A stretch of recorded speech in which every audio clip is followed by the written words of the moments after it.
Hi guys! Welcome to my channel. Bali, ito yung ginagawa naming Angeli SF dito sa Phase 5. Ito, nagawa na ni Ray ng bar counter. Bali, ang sukat nito guys is 40 yung ganun niya. Yan. Kasi yun yung preferred ng may-ari. So, ayan. Magta-tiles si Ray dito sa bar counter. Sa lababo. Bali guys, ito yung lababo.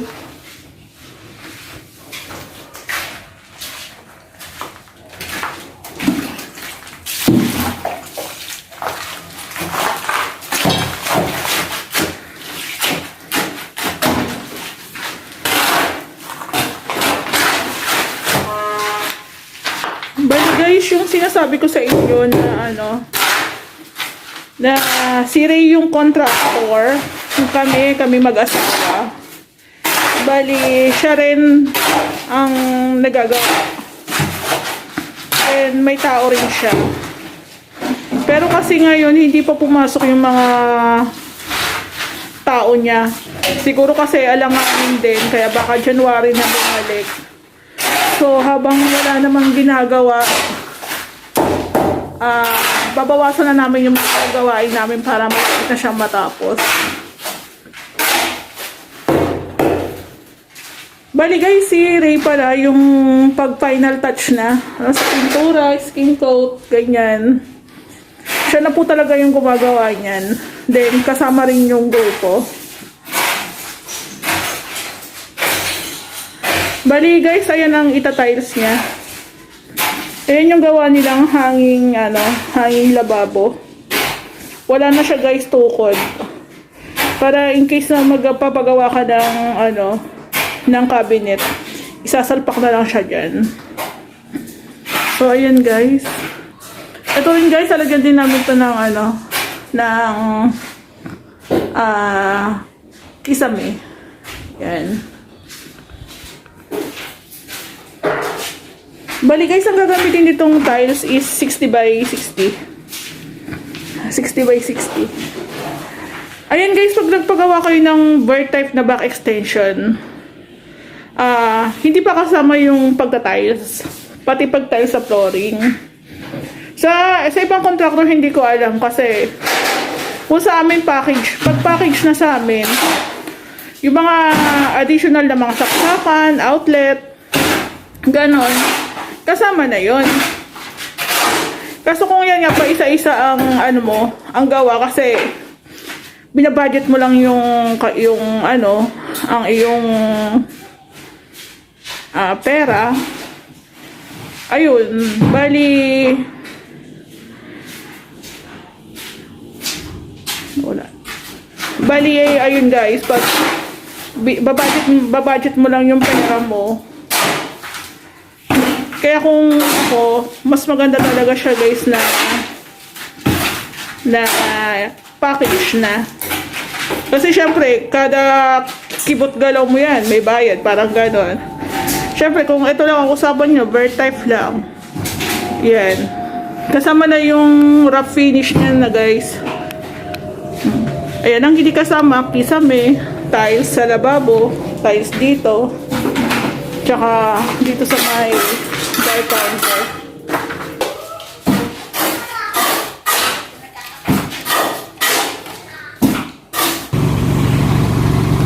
Bali guys, ayun yung nagsusupply ng tubig dito sa Phase 5. So kung kailangan, pag meron kang mga balde or drum, kailangan nakabukas yan. Kasi kung hindi nakabukas, iisipin nung nagdi-deliver, may laman pa.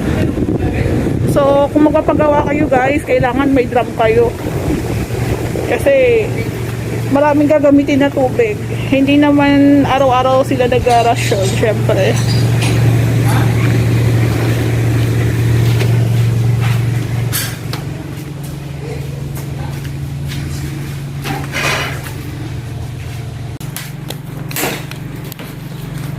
Ayan guys, yung tiles na 60 by 60.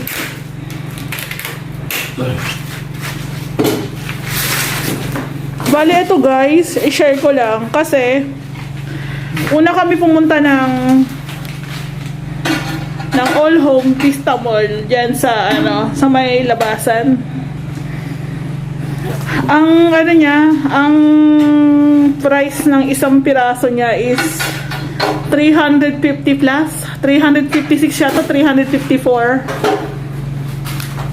Tapos guys, pumunta kami ng paradahan kasi yung may-ari naman nito is may kotse. So, canvas muna kami, tingin-tingin muna kami. So, yung pumunta kami ng paradahan, may nakita kaming same ng gusto niyang tiles. Ang presyo niya lang is nasa 170, 180 lang. So, kung bibili kayo guys ng tiles, canvas muna kayo. Tapos, mas mahal talaga sa mall. Unlike sa mga tile center, tingin kayo, kasi mas makakamura kayo. Halos doble yung presyo niya sa mall. Unlike sa mga tile center.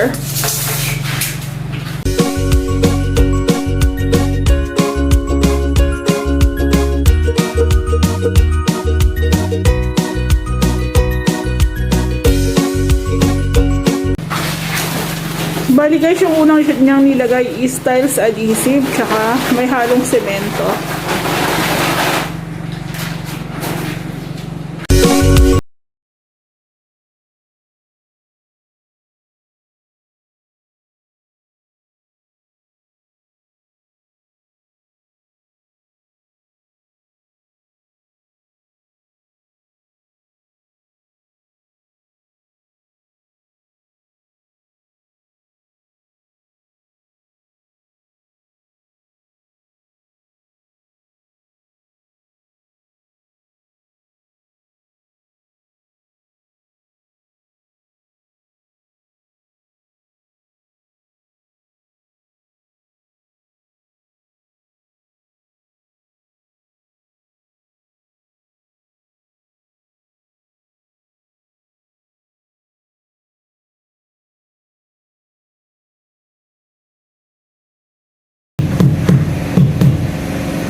Bali guys, ayan na yung ano, ayan yung 60 by 60 na tiles. Bali 1, 2, 3, 4, apat siya.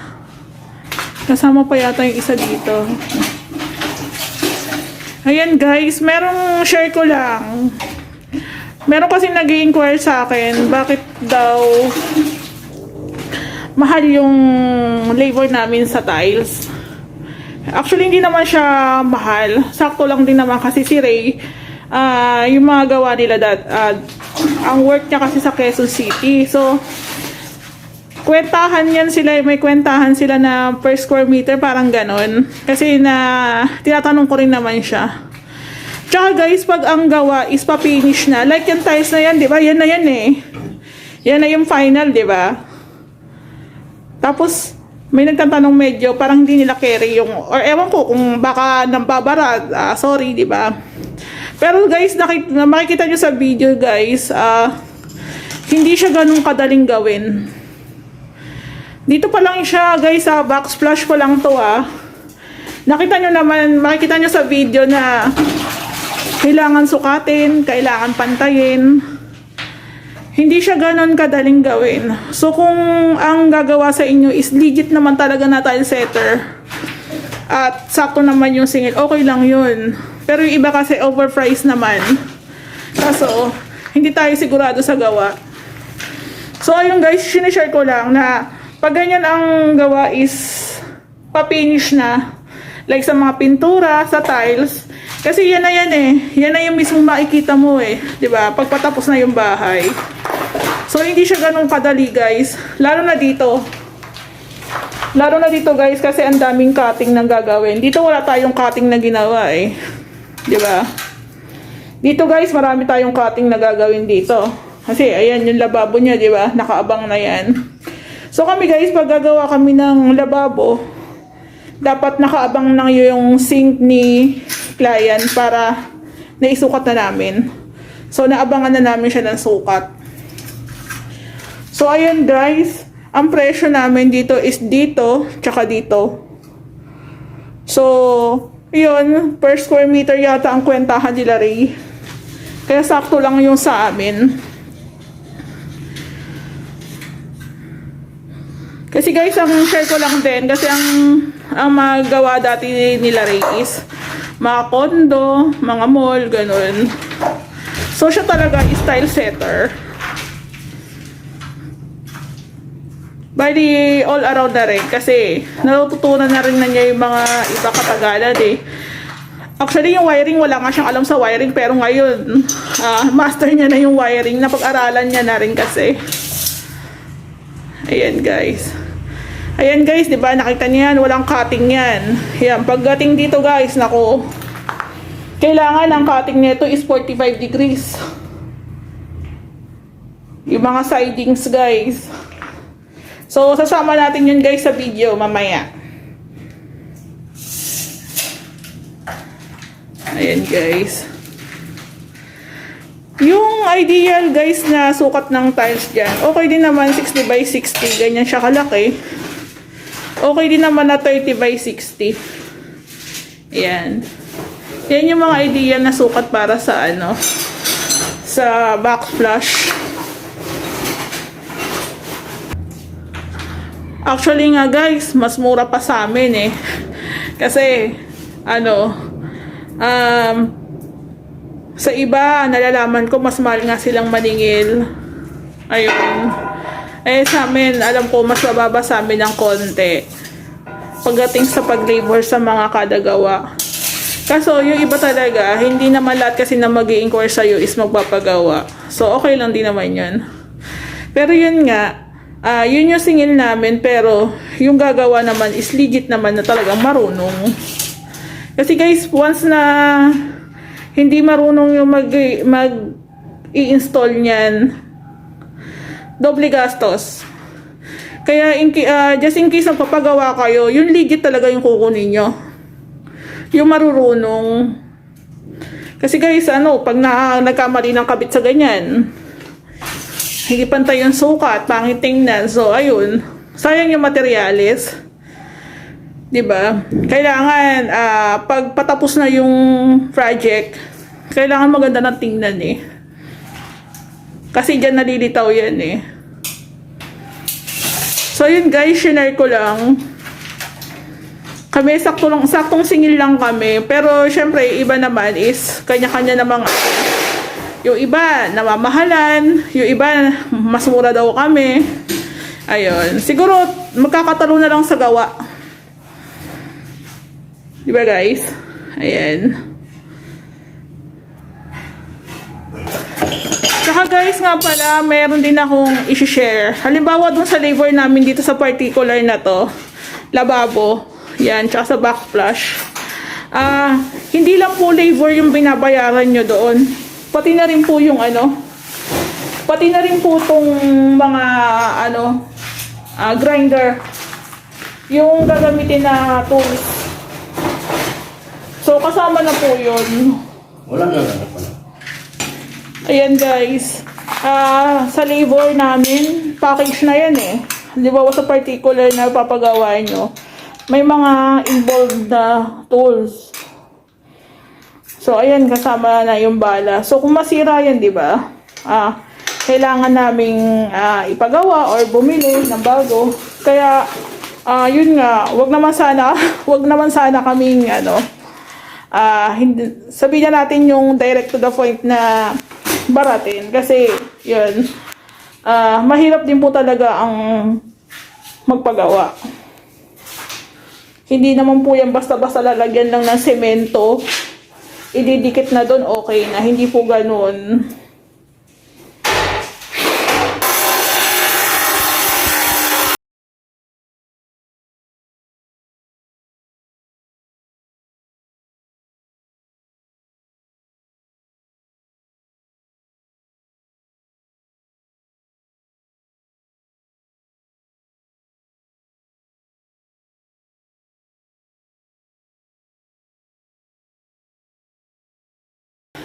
Actually guys, sa iba, pag nagpagawa ka, rerentahan mo pa yung yung grinder. Rerentahan mo siya ng 1 day. So kahit half day mo lang siya gamitin, syempre, may bayad pa rin yun. Sa amin, kasama na yan. Kung magpapatiles ka sa amin, kasama na yung mga, mga tools, mga grinder, mga barena, kasama na yun. Kasi alam ko dito yung ibang gumagawa dito sa Lumina, magrenta pa yung may-ari. So magkano rin ang renta niyan guys? Alam ko nasa mga 150 to 200. Dapat ganyan guys, kung magpapagawa kayo, dapat provided na ng tile setter o nang gagawa yung kanyang mga gagamitin. Kasi yung iba, di ba, hindi nila sinasabi, parang may hidden agenda. So, ayun, kailangan provided na ng gagawa yung gagamitin niya. Yung mga welding machine, di ba?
Ito yung kanyang lababo, guys. Ayan. In-order niya to online. Pag bibili kayo, guys, ng lababo para sa kitchen, make sure kasama na yung ano niya, yung mga tubo-tubo niya. Yung mga P-trap. P-trap yata tawag dito, guys. Yung kino-connect dito. So, dapat kasama na yung mga ganito kasi means pitted na siya dyan, pit siya dyan. So, hindi ka na problema. Kaya kung bibili kayo, guys, ng ganito, kailangan set na, set. Ibig sabihin, may mga ganito na. Ayan. Set na siya, guys. Then, pag magpapagawa kayo ng back extension, then lababo, kailangan nakabang na to para masukatan na siya.